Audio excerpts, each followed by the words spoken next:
Welcome back to Unwoken, the number one podcast in the world for young conservative media. My boy, Austin Lenclos. I pronounced it wrong. It's close enough. I mean, if I go anywhere outside of Acadiana, it's Lenclos. But right here, it's Longclaw. Longclaw. Longclaw. Yep, Cajun as fuck. And as always, you know my trusty sidekick, Panda. Panda brought a fucking kick-ass. Explain to the people what this is, my friend. A lower receiver. It's just a milled lower receiver. You want to go show it to the camera? I can. Check out the design work on this thing. What's that going on, man? AR? Yeah, it's AR. It's AR-15. Any caliber. They're super nice. Oh, yeah, dude, the guns. You got to check out the guns he has, man. I do. I'm not gonna say how many I have, but I have some. So I'm very interested in seeing some good rifles. You know, he has a samurai helmet grip attachment. Is that what it is? Samurai lower. Oh shit! Basically a samurai head. And a Spartan helmet too. That's pretty sick. And also shout out to our sponsor, the Bulldog, baby. Every Wednesday, Dollar Burgers. Shout out to my boy Merrick. We had some fun over there this weekend too. Kuya. So Austin and me and Panda went downtown this weekend for the first time in a while. Hangovers take 1 to 2 business days as usual for us to get over. So sorry about the delay. We met Austin whenever he tried to charge us to get into the bar. Mm-hmm. But this is my boy. We're going to talk today some politics, finally. Yeah.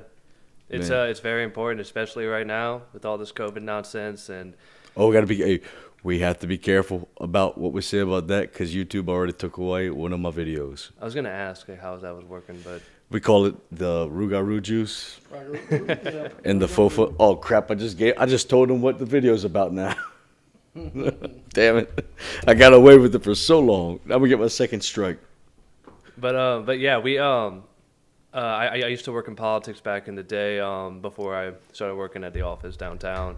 But started off going to University of Louisiana over here. Shout out to the Cajuns, winning the RNL Carrier Bowl.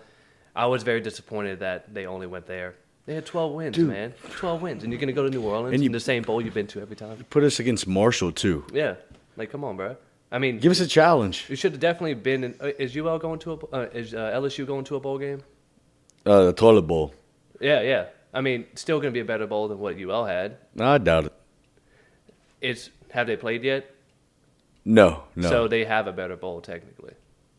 It just depends, man. Because I mean, you also have like the Meineke Car Care Bowl. Yeah. On New Year's Tony Day the sometimes. Tiger Bowl too. Yeah, man. you have those saw on that? New Year's Day. Yeah. So I mean, I don't know, man. The New Orleans Bowl used to be so much fun, but you don't want to go to New Orleans with Latoya the Destroyer as the mayor. Like there ain't no point in going there. But so let's get into it. All right, what would you say is the biggest difference between people like us? Well, I register as a Republican, so do you, but I identify as a Republican. You identify as an independent. And by the way, that is something you can identify as because it fucking makes sense to do so. We ain't picking our genders here. So you're asking the difference between the two? What would you say is the biggest difference between people who think like us? Because you do think like me about what? Probably 90% of the time. Yeah, general economic policy. Yeah. And maybe a little bit difference in liberty in terms of nonviolent offending crimes. So How so? like What's an example? right now, Louisiana recently decriminalized marijuana. I agree with that. And that is if you're caught with less than either an ounce or a half ounce, I'm not really sure. But if you're caught with less than that, you only get a small ticket versus going to jail for 20 years. That's one of the biggest aspects I worked on in the nonprofit sector when I was in Baton Rouge, was making sure that crimes like this were more, how do you say it, more understood, because we've grown up in a generation with our families and their parents before that of drugs being, like with the Reagan against the war on drugs, And I really think that kind of led to a negative connotation towards a lot of these things that could help a lot of people. There are a lot of people who have unmanaged like twitching and other psychological issues that are being helped right now with copious amounts of opioids that cost a lot of money, versus them smoking a J. And how much do you think a J costs? Like $20 at the most if you're getting some really good stuff. I don't know. I've never bought weed. Oh, well, technically I've never either. Yeah, no idea what you're talking about. Yeah, good. See, I've never been one that's been big into weed, but I agree that it should be decriminalized. Yeah. You can grow it. Yeah. I mean, shit. We had a chance to legalize it here in the state, but they didn't want to. Yeah, they didn't want to. Because right now, I mean, this is just speaking in speculation, but the only people that can grow it right now are the staff at the agricultural department of Louisiana State University. So the government has a lot of power right now in terms of the cannabis movement here in the state. But the more important thing is we could have been the first state in the South to legalize it. You know how much of an economic boom, tourism, everything would have been better here. But why would Louisiana take a step forward when they can take 3 steps back? And that's the whole mantra of the state of Louisiana. And I love this state. The people here are the best you're ever going to find anywhere in the country. I guarantee it. But you know what? The biggest problem here are the people in Baton Rouge.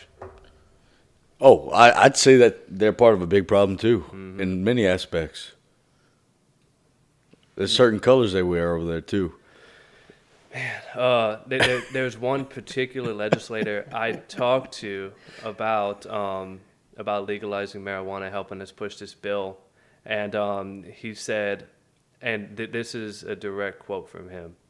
He said, "I will never support marijuana because my sheriff's son died of an overdose on the 9th ward with a heroin needle in his arm," and this is a state legislator. So I'm not going to be like, that makes no sense at all, because if he, like, those are 2 totally different drugs, and I would argue that marijuana is not even a drug. But you're going to tell me that you're not going to support something because your sheriff is vehemently against it because of this situation you have with his son, which is anecdotal. It is sad, it is tragic, but there are a lot of people who have to go for those harder drugs because they can't find something better, and they can't find something that's generally regulated. And that's something that we really need to look at whenever we're talking to people about politics in general. The more important thing than going and looking at Congress and looking at the Senate or even looking at the White House is looking at who is the person who's representing your district in your state.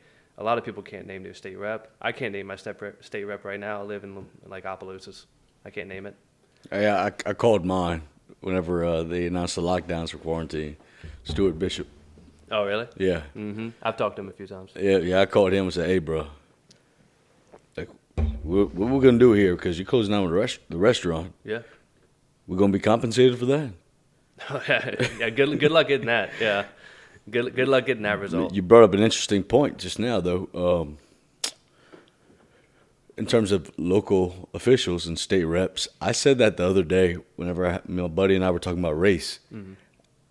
I said, "How about this?" And my boy Stephen A. Smith said it on CNN. He went on CNN and said, "Black people should vote Republican for once. Maybe it'll change things for us." I said, "All right. You want to talk about making change. All right, you want to talk about, say what you want. I'll probably disagree with any person on the left about police reform. But if you want to affect change, the number one thing we need to do is take care of education. Education is the key. Look at all the city. Look at Chicago. My dad was from Chicago. It's Chirac. Yeah. All right, that's what it is. You had 400 people die in a weekend. Okay. Here's what you do. Why is it that all of these most dangerous cities in the country, what do they all have in common? Well, they're all run by Democrats. I mean, that's with the strictest gun laws in the country. So don't ever try to preach to me about gun control when you can't even get a grip on your own fucking city. Secondly, people, if you don't like what's going on, The number one change that will affect your daily life is who you elect in your local office. Your local office is that simple. If you're voting Democrat and you're living in Baltimore, Chicago, New York City, LA, especially LA, all these people that are moving to Austin, Texas from California, hear me out. Please hear me out. Do not move to Austin because you're tired of the high taxes you're paying in California and turn around and go ahead and vote Democrat. Please don't do it. That is the most hypocritical thing I've ever heard in my life. I just had to make a PSA there. It doesn't make no sense to me. No, you're right. I mean, we've been seeing this. We've been seeing this situation with New Yorkers who retired and moved down to Florida. That's the reason Florida was so contested in 2000. It's the reason that Florida is so contested now. And if we're looking at Texas right now, it's getting bluer and bluer by the day. So, if you want to see real change, you have to make sure that you look at your state and your federal elected officials to make sure that we have these problems solved. But I forgot to mention something about the legislator that told me that story. He's actually a huge investor in Delta 8. Do you know what that is? Yeah. Delta 8's the lower tier of marijuana. Oh, so it's like okay, the legal okay. amount of CBD you can take. Huge investor in it. And I thought you meant an airline. oh, no. I mean, it's close. So I do get where you're coming from. But no, he's a huge investor in Delta 8. So don't tell me that you're not voting yes on marijuana. You're not voting yes on marijuana because of the fact that your sheriff's son died. You're doing it for your own financial incentive. So why do you think it, in terms of, I want to get back to Austin real quick. You know what I was watching the other day? They have these people that are from Austin. They built a new neighborhood that is strictly for Republicans to get away from the people moving into Austin. Jesus Like Christ. that is one of the requirements for you to move into this neighborhood is that you are a registered Republican. That sounds like the place I'd be moving into. It sounds like I've never even heard of some Dude, kind of concept it's like good that. because a lot of the locals in Austin are even saying, "Do not." They have shirts that say, "Please do not move here." It's overcrowded. Yeah. I've never been to Austin. Technically, personally, I don't want to go to Austin, Texas. Well, another thing is because the University of Texas is there, and I hate them more than I hate LSU. Oh, UT Austin, man. Waving around dildos. Fuck them. I'm not over that 2006 Rose Bowl game. Yeah, I mean that's tough for you as a USC fan. That's the greatest college football game I've ever seen in my life. It's graded as one of the top ones for sure. But all right, so what do you think happened to our generation? Why did we go from this, especially the South? Why did we go from being heavily conservative, and then the Bernie Sanders movement starts? Do you think? I believe that it has something to do with college professors. Okay. On the social sciences especially, because I went to a liberal arts school my freshman year, a Jesuit school, Yeah. which is almost as Episcopalian in terms of views on religion. Mm-hmm. Because a traditional Catholic like me believes in certain ways. Episcopalian, you know how they believe. They're more progressive, liberal kind of Catholics. No, they're not Catholics, so I'm not going to even, but you know what I mean. Yeah. I think it has to do a lot with the college professors, and I also believe it has a lot to do with the advancement of inflation, because whenever you have people like Bernie Sanders, AOC, Ilhan Omar talking about erasing student debt, talking about universal health care, look, I can see why they think that way if you're our age. Yeah. Because the cost of living for us, we had this conversation the other day. I was telling my mom, I said, look, if you live by yourself, if you have your own place now at the age of 26 or 27, that's a flex. Mm-hmm. It is. That is a flex in this day and age. Yeah. Think about it.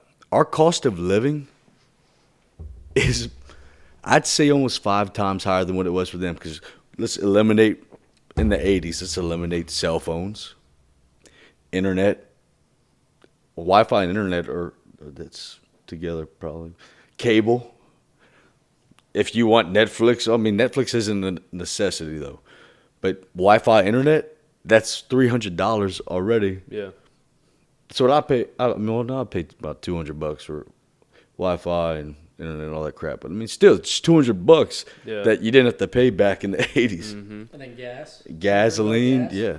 Yeah, gas is ridiculously high right now. But we're also, I don't know if you saw, gas prices have dropped because we're using our oil reserves that are used for whenever we have situations like World War II. Mm. Like it's used for our fighter jets. It's used to keep housing up to make sure that we have electricity everywhere. And we're using an exponential amount because Biden's polling numbers are so low. Oh, they're horrible. Yeah, but yeah, I mean, would y'all agree that? And it took me a little while to come to that conclusion, to actually acknowledge and look at what the people who think differently on the far left, like Bernie Sanders supporters, what they're saying in terms of the living aspect. I can see. Look, I can agree with you that it is hard for us to do our own thing this day and age. What you got to grind. No, you can do it. Obviously, you can do it. yeah, But you're gonna kill yourself. yeah. No, doing that. So, like, to go back to your question about why you see our culture shifting in that direction, I would say it has to do with culture. Democrats have controlled culture for a very long time. I think since the beginning, honestly, that we've had that on track. And you are right with the college professors. They do lean pretty far left. Luckily, I went to UL, and they were usually really good about keeping those things separate. Like you had your professors that would definitely point out their views on things, but they would never affect your grade about it. The best one is Dr. Teton. Dr. Teton left. He's in Kentucky or Nebraska. Dude, he was awesome. He was a trip. I was disappointed in one of his classes. A friend of mine and I, who were in a political movement at UL, we actually worked in Texas over the summer to work on a state rep campaign, and knocked doors. All we did was like basically knock doors for his district. But we came back with so much knowledge about how campaigns work just from that experience. Negative advertisement works infinitely better than positive advertisement. You know, just like the stuff that we know, and that was all this class was about. And it's like and it was a campaigns and elections course, very hard to get into. And my friend and I were sitting there like, "Are you shitting me? Like, we already know all this stuff. I'm paying $5,000 for a semester for this. Like, that's one of the reasons I dropped out of school, actually." Yeah. Just, you know, like whenever you're paying money for something you already know, it's a waste of investment.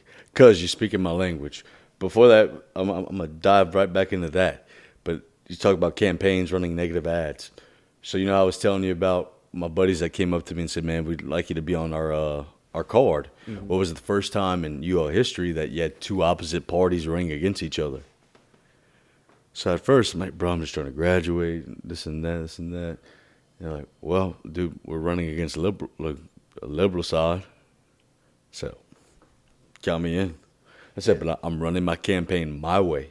Mm. Dude, I went on the offensive ball.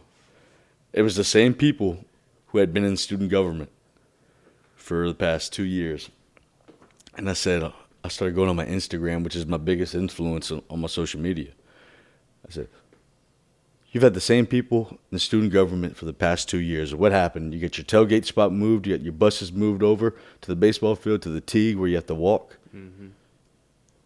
Why would you vote for the same people?" I'm Scott Davis. They obviously don't have the students' incentive in mind. A lot of them, I've actually worked with a few of them. They tend to be lapdogs for the administration. And then also, so campaign. Then we talked. Shit, what was that last thing you just brought up? Too many concussions, man. Hey, I got a few of them in high school too. Shit. We're talking about the political leaning. We're talking about the culture. The culture, and then the campaign finance. Yeah. Or the campaign ads. Yeah. Oh, in school. Oh, all right, yeah. So, UL, I've said this plenty of times, dude. I transferred from out of state, lost 2 years of school, went to SLCC for a year. UL said they changed their policy again, so I had to retake all my accountings, all my business classes, all this and that. I have 127 hours on my transcript. They told me I needed 2 more classes. 2 semesters ago, I'm going back to apply. And, we kind of changed our policies. You need 47 more hours. Yeah. But it's only electives. It's still money. I said, ma'am, look, with all due respect, I appreciate the university and everything they've done for me. But if I'm paying $16,000 to go bowling, I better be in the PBL by the time I'm done. Mm-hmm. That's something that a lot of students don't push back on enough. That was actually one of the first questions I had. I had before I became a political science major, I was actually an education major because I wanted to be a teacher and a coach, like my dad. But I had this one professor who actually took me out of class and said, like, what's going on? Like, I know you're a smart kid. Like, you shouldn't have made a D on this test. It's pretty easy. And I said, I really don't have any interest in what's going on right here. I'm having to take biology, just stuff that I would never have to do for my career. And I asked him, like, why? Like, why do they make all of us take these courses? Psychology majors have to take 3 maths. Why? That doesn't make any sense to me. And they say, well, they want you to be well-rounded. And in my mind, I'm like, bullshit. They want our money. And that's the end of it. But whenever universities keep getting government handouts, how are they not going to do that? How are they not going to increase tops whenever the government's the one giving you tops? So it's you're getting screwed 2 ways. The government's taking your tax dollars to promote tops, and then you're also paying money to get tops. So they have no reason to try to help students out financially because it's not their money. So that's something that should be talked about a lot more when it comes to public universities. There's only one university in the country that doesn't make you take classes that don't pertain to your major. The University of Virginia. No shit? I think the average graduation rate, if I'm not mistaken, might be 3.5 years. God, that's so nice. I mean, nowadays graduation rate is what? Probably 5 or 6. I was gonna say 5 to 6 years, probably. Because kids, we have to pay for a lot more stuff. Mm-hmm. We do. Man, I've been meaning to get around to that, to actually supporting my generation, because I get on our generation's case all the time, all the damn time. I am blessed to live the life that I live. Extremely blessed. I see what they're saying with a lot of these things, and I don't think the older generations understand where we're coming from when we say the cost of living for us sucks. No, they really don't get it, and bless their hearts, like they don't understand everything else that goes into it, because a generation moved versus their family's generation moved is totally different. But let's not take away from the hard work, though. I mean, with hard work and all that, you can cover your means, mm-hmm. but at the same time, if you're working 3 jobs, okay, how are you ever going to be able to pursue what you really want to do? Yeah, You're not. It's just not going to work. And then working 1 job, bartending downtown while going to school. Dude, that's a lot. Mm-hmm. But they did it. Hey, I'm not saying that's a big key aspect, because, they had to work too. And I know a lot of people that work a hell of a lot of hours and go to school at night. Mm-hmm. So that's not even a big factor. What I'm saying is, I hear you. I hear you now. And it's something that needs to be addressed more, because we're looked at, our generation, man, we're looked at, I think we're a lot of whiny motherfuckers, to be honest with you, because of the social aspect of things. Mm-hmm. Everybody thinks that the social aspect of America, everybody now thinks that America is fundamentally bad. Yeah. Shut the fuck up if you think that. I'm not gonna mince words with that. I'll agree with you that the cost of living for us sucks, but if you think America is fundamentally bad, you're a fucking moron. You are. And hey, that's it. Another thing we were talking about.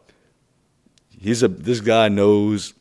This guy's on levels with me in terms of politics and policies. All right, he is a lot more formal. If you can't already tell,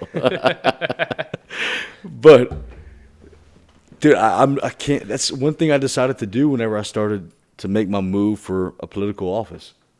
I told you, a lot of people in the military support me because I'm unfiltered.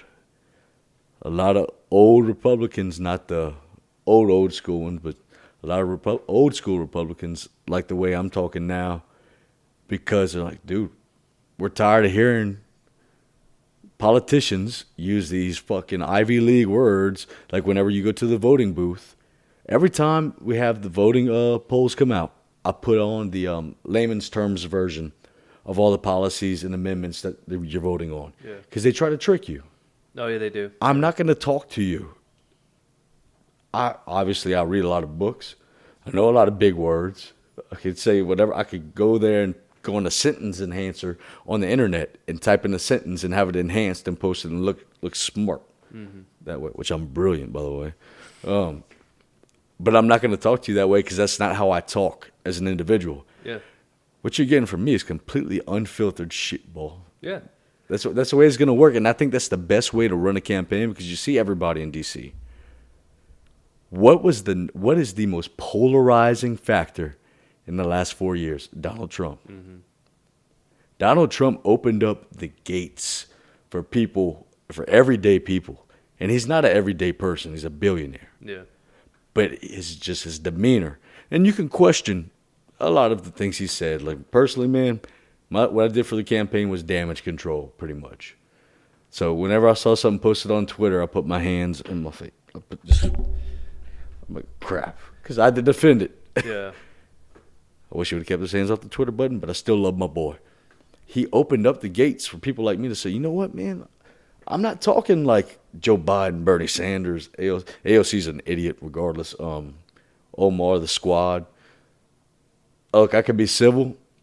But whenever I see that your policies threaten the very fabric of our country and you're trying to preach to people that America's fundamentally bad, I can't respect you. Mm-hmm. And I will refuse to respect you. And I'm the nicest person you ever meet. But fuck them, honestly. The moment you start to try to defund the military too, and you say that college students who never served, I never served in the military, I don't deserve the same benefits that active duty and veterans deserve. You want to talk about canceling student debt? How about this? How about you take care of the veterans? How about you fix the VA first?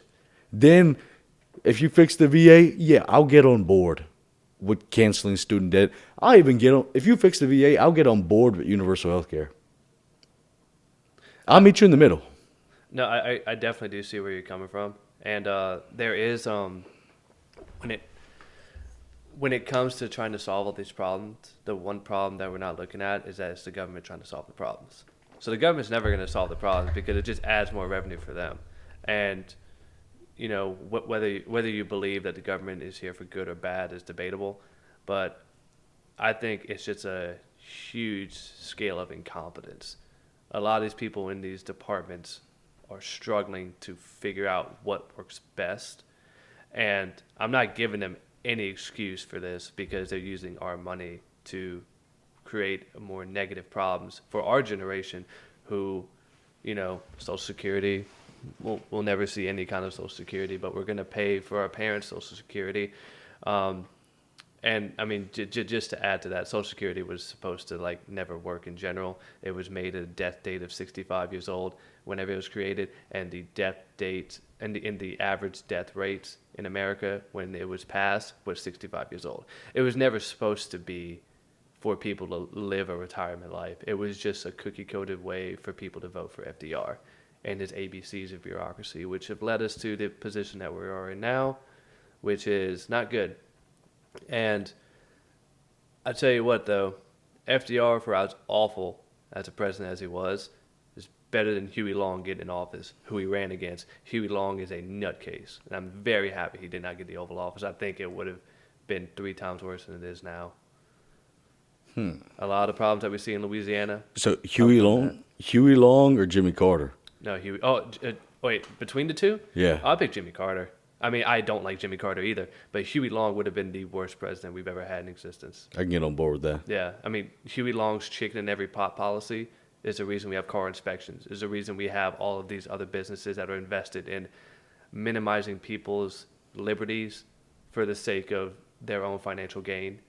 So like, if you want to know what's wrong with Louisiana, you got to go look at Huey Long's policies and see what he did to negatively affect all the private sector and to coerce with the government. Whenever you mix those, it's called cronyism, and it's never good. And we see it in Louisiana. It's living proof. Whenever we have economic opportunity from Florida to Texas, and we have none. All right, let me give you another curveball, okay? All right. So, I'm obviously against vaccine mandates. Okay. I am not vaccinated, nor do I plan on getting a vaccine. Simply for the fact that you don't have to be a medical professional or a healthcare professional to know that you literally have zero data on the long-term effects of this thing. Yeah, you're right. You know why? Because it hasn't even been a fucking year. No long-term data. Mm-hmm. That's not a false statement. That's not a derogatory term towards the vaccine. That's factual evidence. They waited 5 years to test a polio vaccine. Yep. And polio, what I would argue, is a little bit worse than COVID-19. Yeah, and you can't. People who make that argument about, people took the polio shot. That's not the same thing. This thing has a 99.8? 99.8% chance. Yeah, 99.8% chance to live. Polio, you ended up in an iron lung. Mm-hmm. Okay, You can't walk for the rest of your life. That's different. Yeah. So, in terms of the vaccine mandate, being constitutional conservative, I believe that private businesses, small businesses, do have the right to tell their employees. No, let me rephrase that. They have the right to require that you're vaccinated if you apply for that job. I don't believe they have the right to tell their current employees that they have to get this vaccine if there was not a vaccine clause in that contract that you signed. No, I think that's wholeheartedly correct, honestly. The private industry does have a right to say if we're going to have new applications, especially if you work in the medical field. Mm-hmm. They do have the right to say, okay, we're hiring, but you will need your vaccine to make sure that we minimize infections between patients.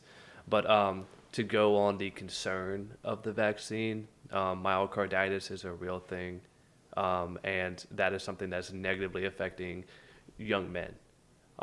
My father has heart problems.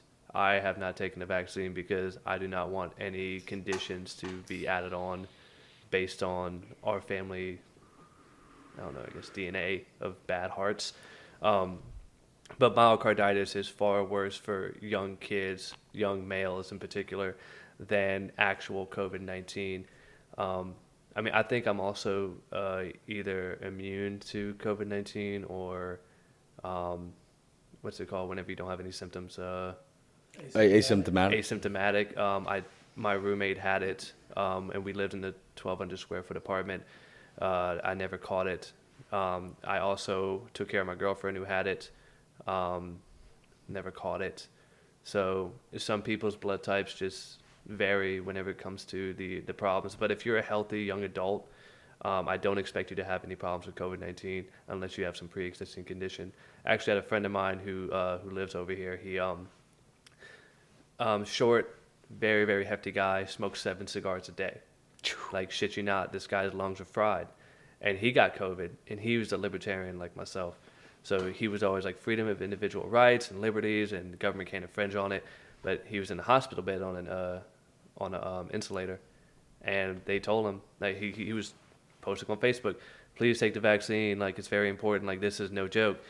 And I messaged him back, I'm like, dude, you were 380 pounds at 5'7", you smoke 7 cigars a day. I don't expect you to survive from this. I love the guy to death, he's a great dude, but don't go and spout this because of your fear. And since then, he's lost a lot of weight. He's doing fine now. And he's like, he actually came to me and said, look, dude, I honestly did not expect this COVID stuff to get as bad as it is with the government mandates.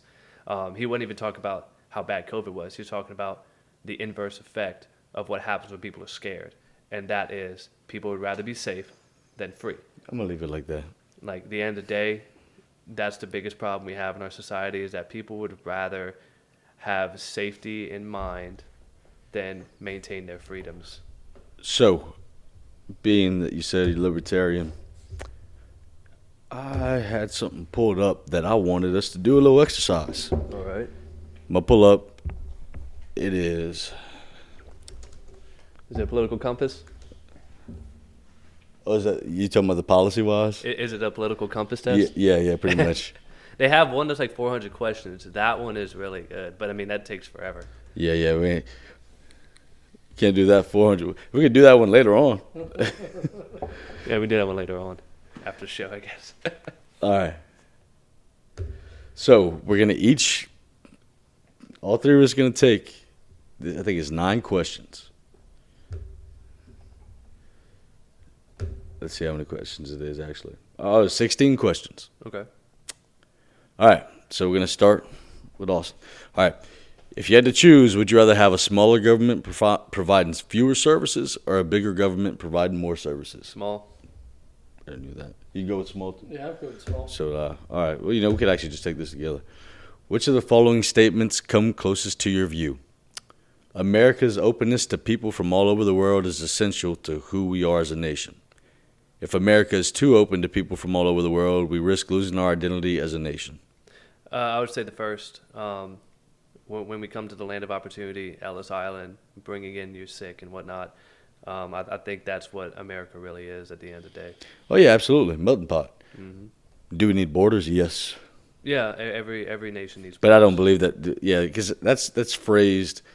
That second statement, if America is too open to people from all over the world, that's like saying, no, it's stupid. I think the can't reason agree they're with that. doing it like that is because it's only 16 questions, so you have to find like the strongest points to bring you to whatever side you're on. Mm. So between those two, I would pick the top, but would y'all pick the bottom? No, I still pick the top. Okay, well, Because I believe we're a nation of immigrants, yeah, but I believe in legal immigration. yeah, The answers aren't saying anything about immigration factors. yeah, that's true. So, yep, there we go.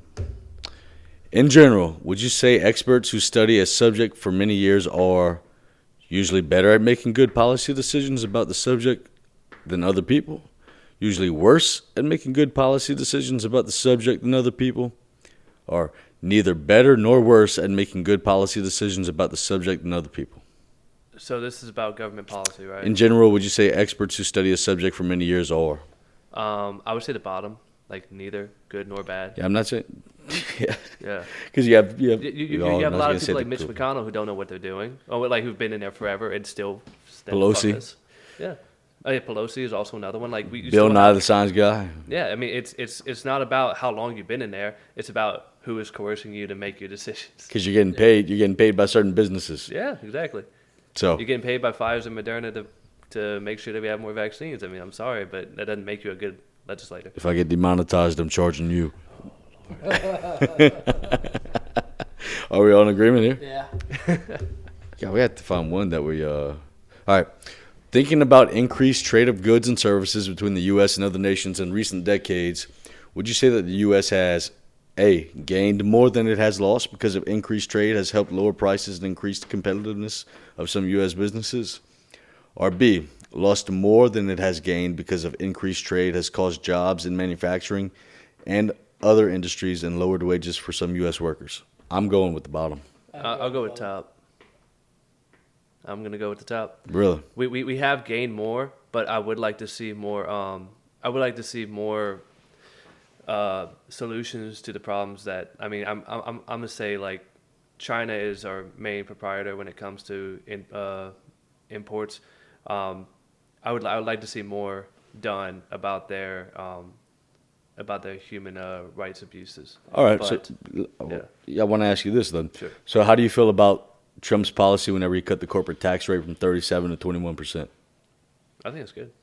So do I. I mean, anything to promote the free market, and I believe that the free market can be international, and I believe it's best when it's used internationally. Anything to promote that and limit the money that the government possesses from an individual and a private industry is better. But also, whenever you're saying we gained more than we've lost due to increased trade. We got screwed on a lot of trade deals. I mean, we did get screwed on trade deals, and that's more from legislators' problem than it is from us doing what humanity is naturally supposed to do, which is trade goods with everyone. If at the end of the day, if you're a fur trapper in Canada and you only trade with a certain group of people and not the other, you're going to end up losing. But I think what it's see, I'm looking at the question from this aspect of lost more because we have under Democratic policies, like Democratic Party, increasing the corporate tax rate pushes businesses out of here. Yeah. I would. So, like, I think you're thinking about it a little too deeply. I think what they're asking is, do you end up better when you trade more, or do you end up worse when you trade more outside the U.S.? So, would you argue that we'd be better off if we never traded with any other country and we just dealt with ourselves? Oh, absolutely not. Yeah, like I think that's what they're asking. I might be looking a little deep, but policy standpoint, I don't know. Hey, let's do it this way. We both said the bottom, so we're gonna go with that. Okay. Because majority rule, but we're gonna see how it ends up turning out. Fair enough. Because at the end of the day, I'm gonna go back and put your answer too to see if we get a different result. All right. How much more, if anything, needs to be done to ensure equal rights for all Americans regardless of their racial or ethnic backgrounds? A lot. B, a little. C, nothing at all.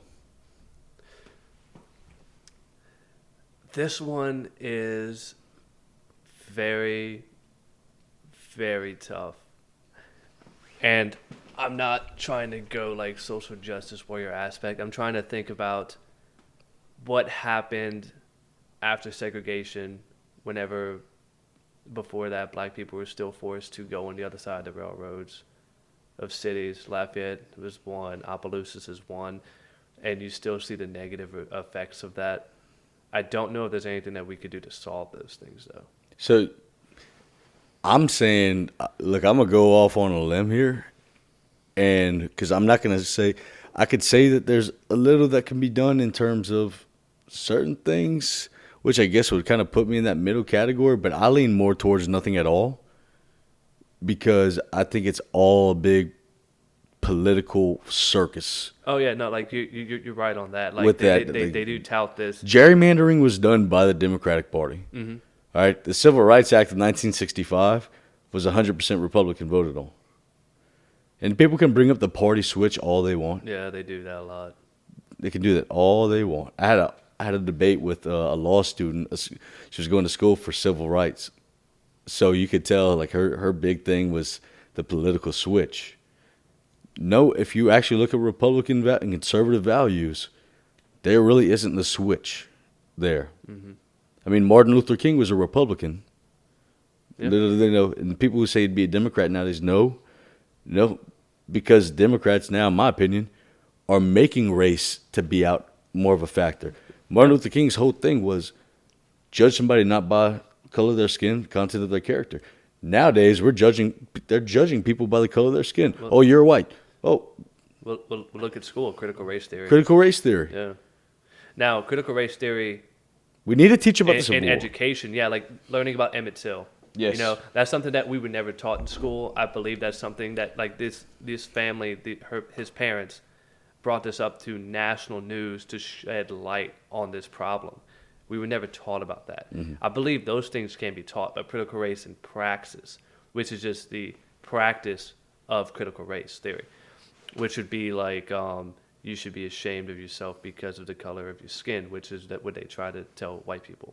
They did it in California. Yeah, they have that a lot. I don't believe praxis is the right way to go. Just like in Catholic schools, I don't believe you just have to pray for your sins of, whatever you religion. do wrong. Religion. Yeah, hey, and I believe that a praxis is just another way to implement a certain religion and the religion of collectivism. It's tribalism now. Yeah. But here's the thing. I never allow my religious beliefs to influence my political ideology. I don't do it. I think that's going away to a good bit. I don't know many people who are like, well, my religion says this, so you'll never get elected in this day and age by doing that. No, and then like I mean, I'm a Catholic too. I say a lot of priest molestation jokes. See, A I'm lot of not. 'em. I am not the best practicing Catholic, nor am I the best. I think of myself as a good Christian and a good person. Yeah. Am I a good Catholic? No, because I should probably go to church more. Now, confession, I'm going to probably have to pay the priest because that's going to be a long sit down. It's going to be a very, very long sit down. But all right, so we're going to go with nothing at all? Or are you going to go? You're going to go a little. I'm gonna go with a little. What are you going I'm to gonna go? go with a little also. All right, so we're going to put a little majority rules. I'm going nothing at all, but we're going to put a little. All right. Which of the following statements comes closest to your view? A, business corporations make too much profit. Or B, most corporations make a fair and reasonable amount of profit. I'm going with B. Definitely the second one. Yep. Yeah.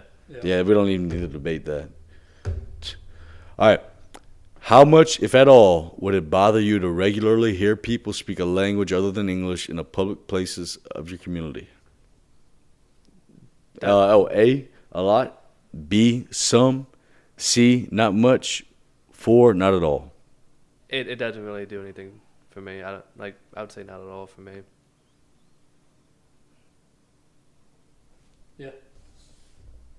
That's pretty much given for us. Hell, we speak Cajun French Yeah. down here. I had a friend in North Louisiana who came down for a house party a few years ago, and we were at the Cash Saver in Opelousas, and he had a fifth of whiskey in his hand, and this Cajun man behind him said, "Hey, we had a good time with that," and my friend looks over to me, he's like, "What? Like what?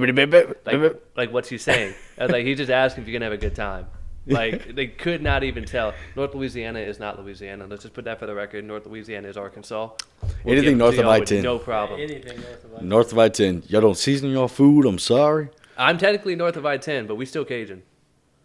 Port Barry. Oh yeah, Port Barry. Y'all Yeah, pass. I'd say like, you know where Pine Prairie is? Yeah, Pine Prairie up, gone. that's fair. That's fair. Yeah. It's a fair evaluation. All right. On a scale of 0 to 100, where 0 means you feel as cold and negative as possible, and 100 means you feel as warm and positive as possible, how do you feel towards Democrats? You have it's in tens. So 0 being cold, 100 being warm and positive. How do you feel about Democrats on the scale from 0 to 100? Does it mean like Democrat policies or people who are Democrats? It doesn't clarify. I mean, I love everybody. How do you feel towards Democrats? I love everybody. I just feel like a lot of their policies are misconstrued. So I'm going with maybe this will help you. Here's how I'm going to view it. I'm going to view it as we're looking at the Democrat Party today and how left leaning it is. So I'm looking at this as Bernie Sanders, AOC, and Does it say Democrats with an S or Democratic Party? Democrats. Is it? You think it's talking about people? I mean, grammatically, I would think that'd be correct if they're talking about people, but I wouldn't think they'd be talking about actual people who are Democrats in a political Compass, scaling. yeah. They'd be talking about the actual compass. party itself. So the actual party, I would definitely say like 0 out of 10. Yep. 0 out of 100. Oh yeah, 0. I'm going. 0 to 10. How do you feel toward Republicans? Oh man, this is gonna be maybe. I'm going 100. I'm going 10-20. You going 20? 10-20. If 10 they had that as B, right? So you're going 10 to 20? All right. And we're going 100, so let's do law of average here. We'll go, I guess, put an 80. I mean, I guess that's law of averages, sure. I'm not good at math. Neither am I. It's all right. All right. Which of these statements best describes your opinion about the United States? A, the U.S. stands above all other countries in the world. B, the U.S. is one of the greatest countries in the world, along with some others. Or C, there are other countries that are better than the U.S. I got A. I got A. I can't think of anyone else who has freedom of speech and the right to bear arms, so I'm going to have to put A. I would have to kick you out the house if you said I mean, that. honestly, you just got to look at what the Constitution says. We have more freedom than any other country on earth. Yeah, yeah. Damn right, America's the best. Yeah. They want to talk about socialism. I'm a firm believer in saying if you believe in socialism, just go to Venezuela. Go to Venezuela, go to Cuba, have fun. Yeah. Go have fun. Yeah. Go stay there a few months. If you come back, we'll see you. Yeah. I'll gladly trade the Democratic Socialists of America for those Cuban immigrants trying to come in. Yeah. I'll gladly make that trade. I mean, look what they've done to Miami. Like they've made it thriving and popular, and like they work their asses off. Dude, did y'all see the Democratic Socialists of America, their little press conference? They have one where at? Dude, I didn't see that shit. No. Oh, as soon as we're done with this, I gotta pull it up, dude. It's gonna make you question. Wait, is this from years ago? Because I might know what you're talking about. Where they're like, oh, can we not clap our hands? Yeah, give me that clap. Yeah. How do you take yourself seriously? What's when that? you doing that? Wait, what? Like, how would they take yourself? How can you take your party seriously whenever y'all are upset about clapping and gender norms? Like, what's Please going on stop here? making noises. I am sensitive to what was it? It's some nonsense. Dude, It's something that's not worth remembering. I tell you that. Oh God, dude, I was watching that. I felt bad for them. Feeling bad for them, and like I actually feel good for them because they're soon going to learn how the real world works. They have no idea how it works. If you're upset about clapping, you're gonna watch this video and people are gonna just be making fun of you in the comments. You gotta learn real quick how to be an adult. You know, if you want to run for the Democratic Socialists of America, have fun with it, but you're gonna be made fun of on the way there because that's what being a grown-up's about. Now let me ask you this too. Also, I don't consider the Proud Boys a terrorist organization. So my first stance, let me tell you where I'm coming from with that. My younger sister is more moderate, but she leans left. Mm. My older sister leaned very left. Yeah. And my sister was dating a guy at the time who's a big Bernie guy. I told him, I said, man, the Antifa thing whenever they were beating people at the polls. Yeah. I said, y'all better get a hold of this and call it out. I said, because eventually, people who think like me are going to start fighting back. Mm-hmm. And keep in mind what our beliefs are. We believe in the right to bear arms. 2, Republicans, if you want the best analogy, and this is going to sound so fucked up, but I mean it with all sincerity. I mean this with all sincerity. Look at the type of person who votes left, what they look like in public. Look at a person who votes Republican in public. I have a better one for you. So the AOC shirts attached to rich were out of women's 2XL and out of men's small. There you go. Yeah, there you go, man. It's that easy. Dude, And they were $45 really, fucking, by the way. It really For a is. socialist, he's a real good capitalist. I know, huh? Yeah. It really is. It's so true, man. And it sounds fucked up, which it is pretty fucked up. But I mean, look, your appearance is what everybody notices about you first. Mm-hmm. You want to look like a fucking, think you're going cowabunga, man? Which, cowabunga, I like surfing, man, too. I mean, if you want to look like you're freaking, If you want to be wearing a dress downtown yeah, Lafayette. if you're wearing a dress downtown Lafayette and you have a penis, then, you're going to be frowned upon. It's definitely going to be questioned. Yeah. But that's how they are. Now, I told them, I said, you need to get a hold of this. I'm telling you right now, people like us are going to fight back. What happened? You got the Proud Boys who stood there. They don't initiate. They don't instigate anything. No, just wait for something to happen, yeah. They wait until you start attacking our people. And once you start attacking our people, cuz, look at us. You got a bunch of gender studies students and a bunch of good old boys. Yeah. What's gonna happen to you? A life lesson. Yeah, you're gonna be taught how we were raised real quick. You destroy private property, it's hands up real quick. Shout out to my boy Kyle Rittenhouse again. Yeah, you saw Sandman got his appeal, got his money from NBC. Really? Yeah, he just got it yesterday. Nice. Mm-hmm. Big congrats to him. Send Cow. money my way, my man. I appreciate it. Nick Sandman. Nick Sandman, if you're hearing this, come on the show, man. Come on the show. Look, I only charge you $5 million. You got what, 250? They didn't disclose. Dude, that kid's set for life. Oh yeah. I need to go do. I need to go do something on top of like Capitol Hill to get like Don't do January 6th stuff though. You'll get in trouble. Well, I'm not even speaking on that, dude. I mean, the one thing I will say about January 6th is whenever I was watching it on TV, I was telling my boss. I said, I saw all the Democratic leaders praying. I said, I completely disavow what's going on. But you see these people that are trying to take God out of the Pledge of Allegiance, try to take everything, go so progressive. They're sitting there on their knees praying. Did they ever think that way about Ferguson, Missouri? I understand there's a difference between Capitol Hill and Ferguson. Yeah. But what we talked about earlier, be consistent. Mm-hmm. I called out January 6th. Yeah. Openly. Called out Ferguson, Missouri. I'll call out anything that's an act of violence. Unless it's us dropping a bomb on somebody after they attacked it. Yeah. When it comes to calling things out consistently, that's just something that I realized is never going to happen. It's sad, but that's something that comes with culture. You don't get called out for things like that if you control the culture. And Democrats control a majority of the culture, if not all of the culture. So when it comes to it being on entertainment news, you're never going to see it. There is something cool about, I don't know if you've seen Charlamagne the God's new show on Comedy Central. He had Kamala Harris on the other day, and this is the only strip of counterculture I've seen from the African American community on such a large scale, like on TV.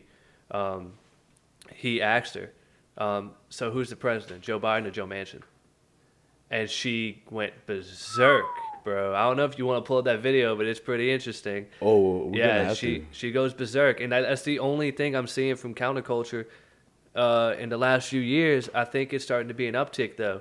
Like, Charlamagne the God really asked that question because he has the balls to do it. He's the guy to do it. Yeah, I was so happy when he got that job.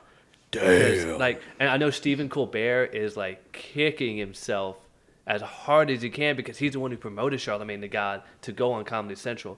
And meanwhile, he's dancing on the stage with literal vaccine people, like just like dancing, like, oh, let's go take the vaccine. And meanwhile, Charlamagne the God's asking the real fucking questions and being the real man on the show.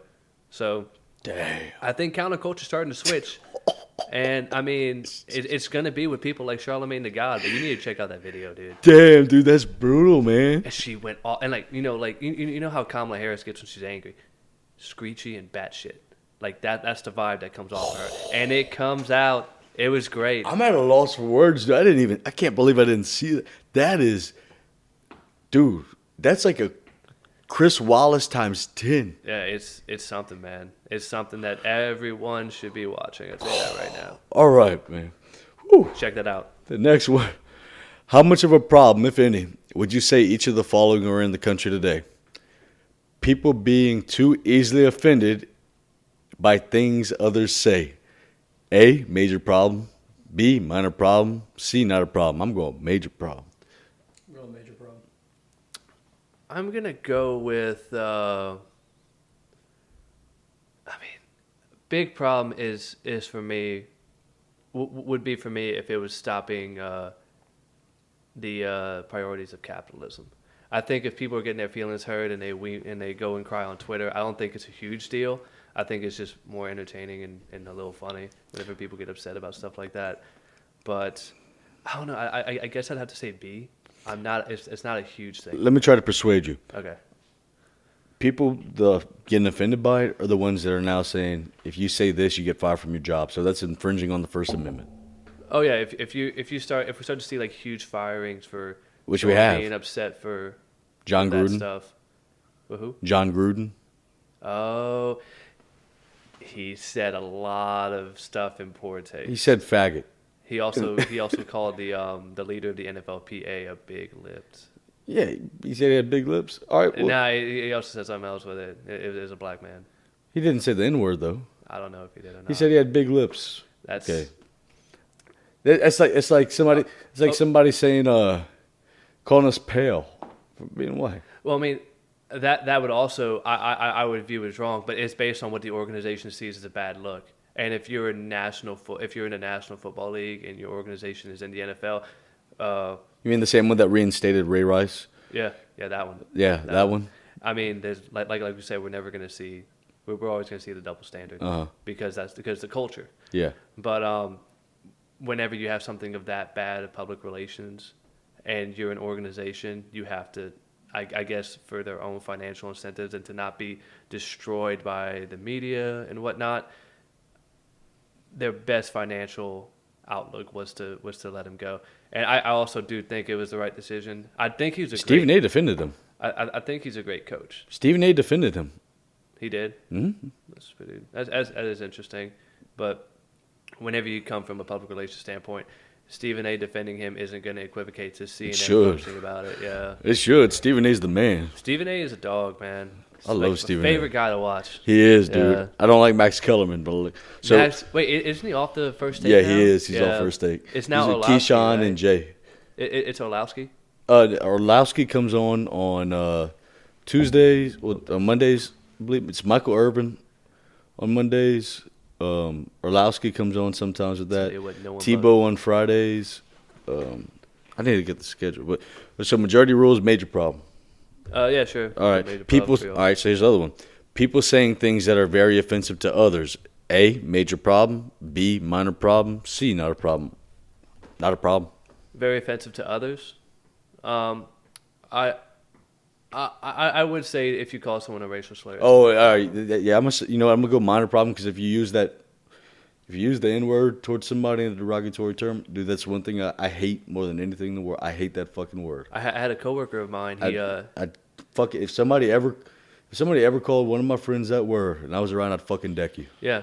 So like a coworker of mine, he works in neighborhoods to do electrical work, and it was a small suburban neighborhood, like outside, like in the country somewhat, and you have to go inside to check to see if everything's good to go, and he's a black man.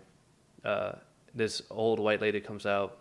And he said, "Hi, ma'am, I need to come inside to check to see if your stuff's working." And he had his shirt on and everything, like the truck was outside. He said, "Oh, I'm sorry, I can't let you do that." He's like, "Why?" She said, "I don't let in my house." And so she said, "Call your manager because I'm not letting you in my house." He called him, and she said, "Does he work for you?" He's like, "Yes, ma'am. This is my employee. We need to come and check your house." She said, "Well, you can come in, but he can't." He said, "Well, if he can't come in, I'm not coming in. You have a good day." And so they left. I said, "Fuck you, woman." It like stuff like that is still relevant. It's stuff like, to be honest, you and I never have to deal with, but he's such a good guy, and the fact that he's judged based on the color of his skin still makes me sick, especially here in South Louisiana where we preach love and appreciation for everyone, but we still have people who do that crap. Well, that's everywhere. I mean, think about it. rather Being be racist, you can just because you're white, then white people can't be the only racist people. Oh yeah, no, I absolutely like we couldn't walk down a street in Compton. Yeah. I mean, I absolutely agree. It's not just white people. That right there, what you said, I'm just making a point, but that right there, I would have told them, fuck off. Yeah. Here, go find somebody else to do your. Go ahead and get your electricity another day, you dumb bitch. Like that. That's what I would think. I would have said the C word. I was thinking that too.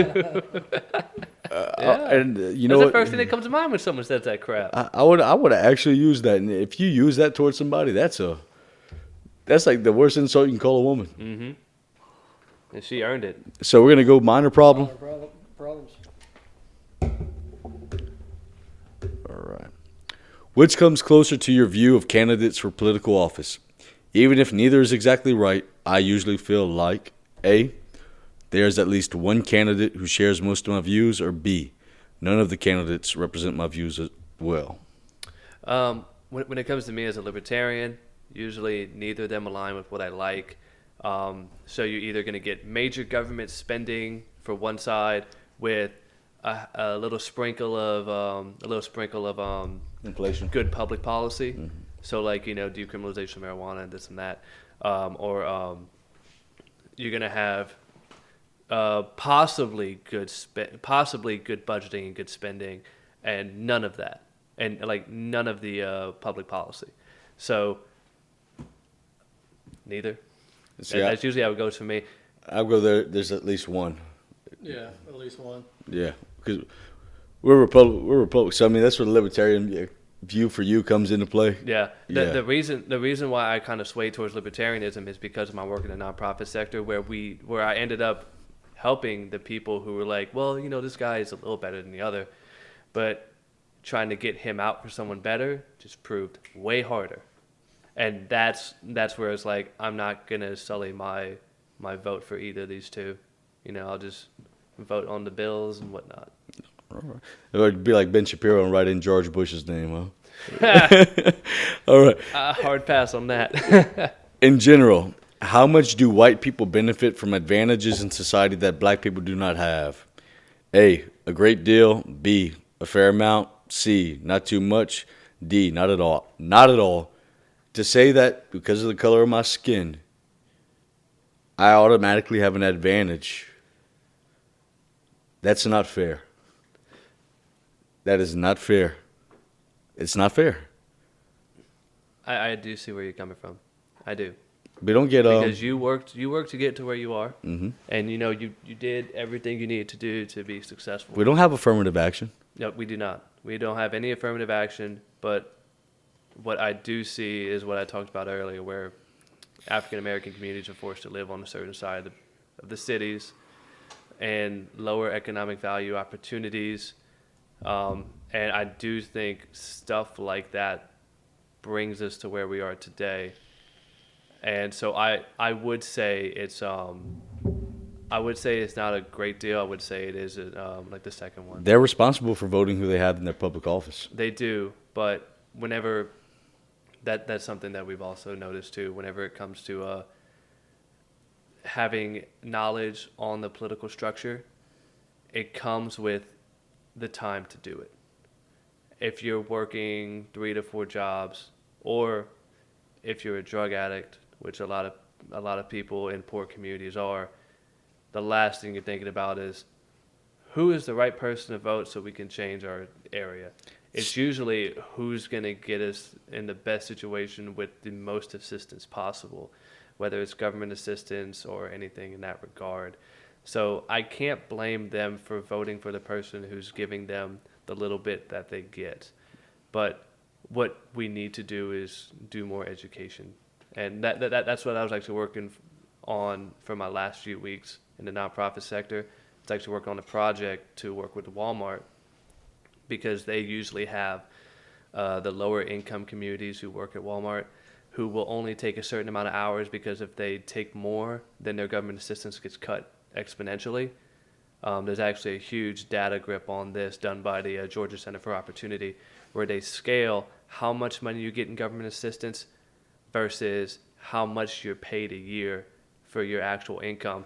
And every time you get an uptick in pay, your government assistance drops down by an extra 10%. So if you're making $40,000 a year, you might get 10 grand in government assistance. But if you make 45 a year, you might get 2 grand in government assistance. You have no incentive to help yourself up. See, I'm still treating it as it is your personal choice on who you elect. You're right, but So that, but I understand. Yeah. I understand where you're coming from. Yeah. I do see, but these are things that I don't bulge on, dude. no, I get you, man. I get you.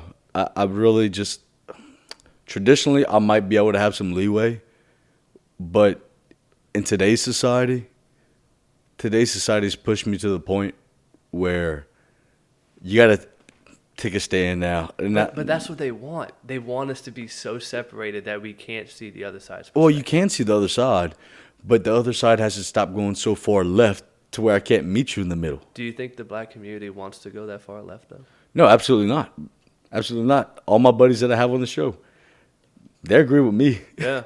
But the thing They're actually on my side. yeah, the thing is, like, education is the most important thing. Yeah, Having exactly. the conversations is so important. So Oh, trust me, dude, Yeah. we have these conversations are something that we invite. I invite these conversations to be had yeah, because I'll tell you the same thing that I said last show. It has now gotten to the point for me. I watch a lot of left leaning stuff just so, like I told you earlier, to get their perspectives. I want to know their perspective. I want to know what they're thinking. That because I want to be prepared anytime somebody debates something. I can meet you in the middle on abortion. I can meet you in the middle on to where I'm not going to fight for Roe v. Wade to be overturned. I'm not going to fight for gay marriage to be overturned. I'm not going to fight for any of that to be overturned. Supreme Court's job isn't to overturn things, and that's what people don't understand. The only thing is they're trying to put the power into the states. That's where it's going to get very dicey. yeah. Supreme Court's job is not to overturn things, people, okay? It's not what their job is to do. So can we please stop using Roe v. Wade as a political campaign stretch on presidential campaigns? I mean, dude, every time I hear them talk about that, I cringe. I'm like, people, do you realize they're not, a president can't overturn Roe v. Wade? You like the thing is though, me and you understand that, but Jack on the street has no fucking idea. Like no one knows how any of this stuff works except for people who are in it. So like It's the dirtiest game in the. that's why I'm out. Yeah, that's why I'm out. It's All right. Let me tell you. The first time I worked for the presidential campaign, I was on the bottom list. All right, 21 years old, working for a Trump campaign. They show the people who benefit the campaign. Yeah, I'm on the list on the website. Bruh, my social media got hacked. It was against that woman that starts with an H. yeah, that's true. It's weird how they went for you though. That is very But interesting. no, it happened to about 10 people on the list. Oh, it did? Yeah. Okay. Because Yeah. we were doing more of the social media stuff. Yeah. So it's like it almost hit the social media. I never told that story, but it's almost like it hit the social media influencers. Yeah. Well, I mean that's the culture. Yeah. You got to try to get that and maybe make you tweet something that's very distasteful. Yeah. Which would tank the campaign. It's a good strategy. It's also illegal. Yeah, very illegal. Yeah. So that's why I went at them, dude. I put my 2-factor authentication on now. We're good to rock and roll. All right, let's finish our quiz. In general, how much do white people benefit? So you're saying not too much. Oh no, A fair amount. I'm just saying a fair. I'll say either a fair amount or a great deal. I'm going not at all. I'm going down all also. Sorry, buddy, we're making you look. It's all good. It's all good. All right. Do you think greater social acceptance of people who are transgender, people who identify as a gender that is different from the sex they were assigned at birth, is A, very good for society, B, somewhat good for society, C, neither good nor bad for society, D, somewhat bad for society, or E, very bad for society? Y'all are, dude, I'd say this shit. Is there an I don't give a shit button? Like, I really don't care about someone's sexual preference. Why is that on a political compass test? That has nothing to do with I was politics. about to say, dude, if I said anything other than the last one, Yeah, I'd be, I don't care about this. that would pop up on a political compass test for me. What the fuck kind of shit Jesus is this? Christ, what kind of Harvard professor made this crap? Oh my god! And this is from Pew Research. Poo research. Man, overall, would you say people who are convicted of crimes in the country serve A, too much time in prison, B, too little time in prison, or C, about the right time in prison? See, that's I'm gonna put A. You saw that dude at 18-wheeler got 110 years in prison for the accident in Colorado? nuh-uh. Dude's 18-wheeler got turned over. He got 110 years for killing 4 people. What do you do if you have an 18-wheeler on an icy road in Colorado? Can you control that? No. I mean, giving someone 110 fucking years for something that, like, he didn't go out and stab these people to death in their cars, but they actually had a massive 18-wheeler protest in Colorado right now. They're not shipping anything in there because of this conviction. So I think people spend way too much time in prison. I don't think it solves any of the problems that we have. In fact, with eminent domain, with with unlawful search and seizures in the Fourth Amendment, where you have these problems where people take your vehicles in civil asset forfeiture. Do y'all know what civil asset forfeiture is? No. It's okay. It's kind of in the weeds, but whenever you get charged with a crime like selling drugs or something, they impound your vehicle. That's what's called civil asset forfeiture, because they think you use that vehicle to sell the drugs. So you get out of prison, say 8 to 10 years later, and you have no money, you have no car, and chances are your house is not there or it's owned by someone else. So you're back to nothing. What do you do if you have absolutely nothing? You have to find money. How do you find money? What's the quickest way? Get back into what you were doing before. So I don't think that the prison system is efficient in the way it is now. So I would definitely say way too much time. We got to figure out a better solution for these people.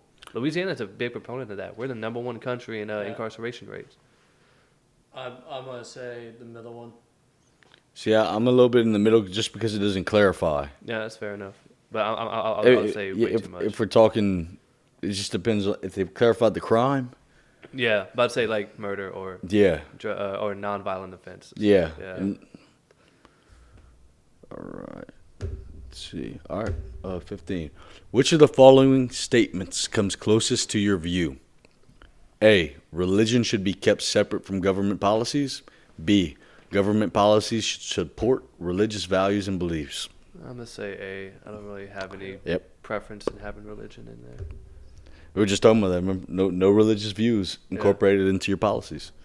And fun fact about separation of church and state, that's never stated in the Constitution or anything. It was written in a letter from Thomas Jefferson to John Adams, I think. It was John Adams, yeah. Yeah, so like when people say the separation of church and state and use that as an argument, it's like, no, you don't know what you're talking about. Or was it James Madison? I thought it was Thomas and Adams, but I mean, it could be James Madison too. I don't know, if me and you both don't know the answer to it, then that's something we gotta do. We gotta read another book. We gotta find out again. Dude, I'm gonna be reading the Constitution over again tonight. It ain't in there. You gotta find the letters. Well, I'm just gonna reread it tonight, just in general. Read Fourth Amendment. It's probably my favorite amendment, even with First and Second, because no one knows the Fourth Amendment, but it's so important. A cop cannot just walk in here and search your house. Game warden can. For game wardens? Dude. What the fuck? Game warden has more jurisdiction. Because my dad was telling me, a Kaplan, all right? So you know how backwoods Kaplan is. Yeah. They had a kid show up to school. He had a rifle in his back seat and an alligator tail in his trunk. The president of the United States cannot get into that office. Only person who could is a game warden. Game wardens have more jurisdiction than they're federal. They're a federal officer. Yeah. So was the they can pull you. They can literally. A game warden can come to my house right now if he suspects that I went over my limit. Yeah. Okay. In killing something, and say that the gun that I used to go over my limit is here. So he can go and like search your car if you're at like a duck line or something like that. Could search. No, he could just come to my house. That's whack. I don't like that. They can come. They literally have all the jurisdiction in the world. But luckily, I have a way to beat them. So, say you're fishing, and you're one over your limit. Well, say a game warden pulls you over. Well, he's going to ask you to board your vessel. Well, he said, sure. He goes, so it's an ice chest. Well, you know, I got my limit and I got my pet fish. He's going to say, your pet fish? I said, yeah, sir, I guarantee you if I throw him back in the water, he'll swim back to me. I promise you. I guarantee you. If you're lucky enough, the game warden's going to say, well, let's see it. Throw your pet fish into the water. Wait a few minutes, game warden's going to go, well, your fish didn't swim back to you. And at that moment, you say, what fish? And then you're at your limit. Yeah. But I was saying, now I'm at my limit. There you go. That's a smart move, yeah. I thought you were going to say fillet it before you get there. No. You got to take your time and season all that, man. Yeah. I don't have seasoning in the boat. Fair enough. No, I actually, we might have Tony's in the boat. That's an essential, man. You gotta have it. You have to. I used to carry it around in my book sack. You ever been to the Tony Sachery's No. thing? It's where the Home Depot used to be in Opelousas. I don't know where that's at. Oh shit, down I-49. See, I try not to leave Youngsville if I don't have to. Fair enough. You don't have any reason to go to Opelousas. Tell you that No, right I now. do not. You have no reason. No. All right. Last question. In the future, do you think A, U.S. policy should try to keep it so America is the only military superpower, or B, it would be acceptable if another country became as military powerful as the U.S.? A. That's such a weird Hey. question to ask. I mean, if it's like an I don't want anybody. China just passed this up in the Navy. I'm sure they passed up in a few other things we don't No, know no. about. They passed this up for barges. Wait, you talking Carriers. about? Wait, carriers? Yeah.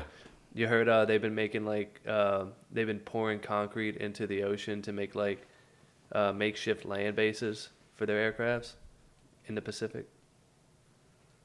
This looks. They're trying to turn the shield. Well, I mean, they've been doing this for quite a while.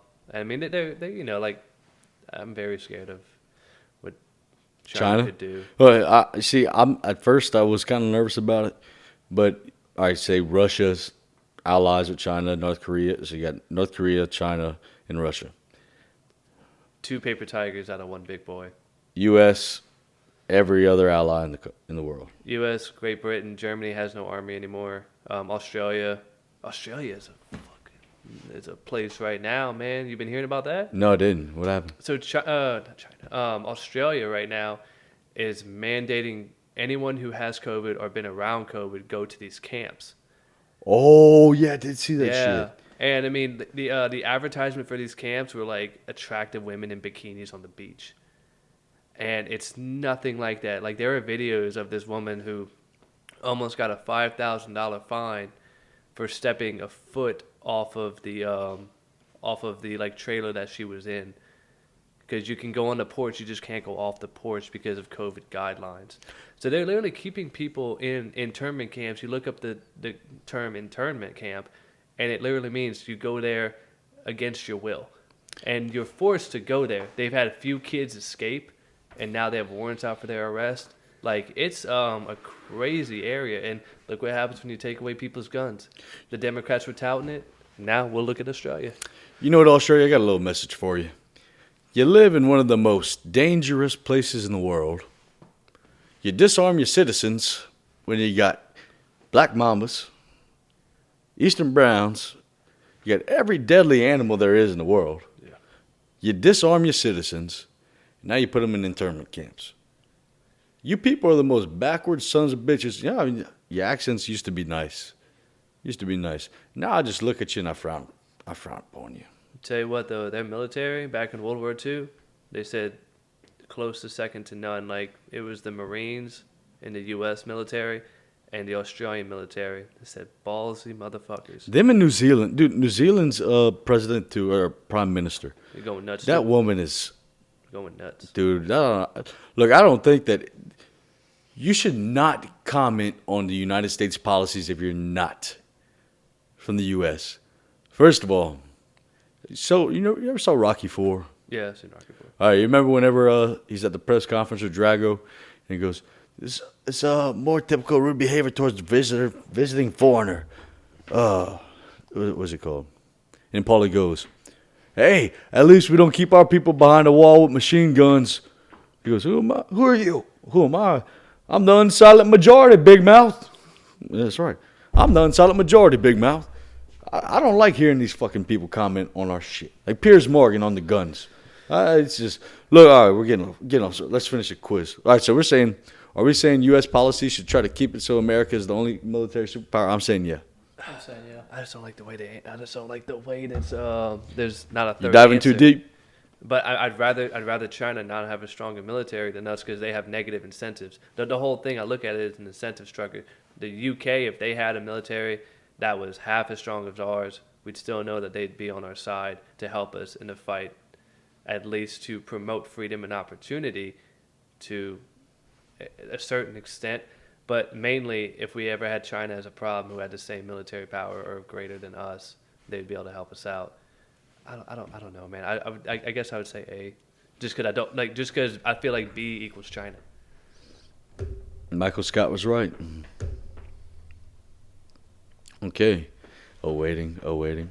Just to let y'all Your know, best this is fit. not my test results. Yeah.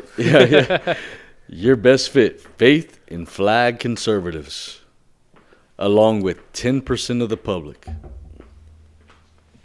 10%. Yeah. I feel like It says, faith and flag conservatives are highly religious, politically engaged, and intensely conservative when it comes to both social and economic issues. They favor a robust role for Christianity in public life and a smaller role for government and society, and they hold a strong American military as essential to international affairs. Faith and flag conservatives are likely to say that there is a lot of discrimination against white people in our society today than they are to say the same of discrimination against black people. They overwhelmingly identify with the Republican Party and remain strong supporters of former President Donald Trump. Distinguishing features: religious conservatives, highly politically engaged, strong Trump supporters. Well, I apologize for nothing. Dude, the day that I apologize for something publicly, it might be the day I vote Democrat. One, because I always watch what I say, for the most part. Sometimes. Well, no, I actually do. I'm very good about that. Yeah, but I say you haven't said anything like really, really off the rails or anything. You just Oh yeah, dude. Like I'm not a conspiracy theorist, dude. I'm not. Look, that's not where. And I love my people who look. I hope to God they're not right about a lot of these conspiracy theories. I really hope to God they're not right. Yeah. But I'm just saying some of that's way too far-fetched for me. No, I mean a lot of it is. But we got to be careful how we say about that because a lot of them are my supporters, and I love you all dearly. Ask them about what they think about the Ghislaine Maxwell case that ended in 10 days. We had Kyle Rittenhouse all over TV. You could not turn on the TV without hearing about it. And meanwhile, this crazy nonsense that happens with Maxwell and Epstein gets thrown under the rug in 10 days, with one of the prosecutors being James Comey's daughter. It's just weird stuff, man. And like, I don't like getting deep into it. That's I don't like how we don't know anything about it. This is a major case that people is, are interested dude. in. This can't go But it will. untalked about. But it will. I'm gonna mention this. Oh, is that something I should be careful about too with the people they got on their side, huh? Yeah. You got Hillary Clinton and all the other ones. She'd already bugged the house, man. Yeah, she probably did. That evil woman. You know, every time I think of Hillary Clinton, I think of that song "Evil Woman" by the Electric. Oh yeah. Yeah. Da-da-da-da-da. Evil woman. All right. Well, hey, you want to go ride to the store with me? Yeah, sure. I gotta take a piss first, though. All right. You gotta go drain the main vein. Well, ladies and gentlemen, thank you for tuning in to yet another awesome episode of Unwoken. This is Panda. Austin. I'm Scott Davis. We'll see you next week. God bless and take care, baby.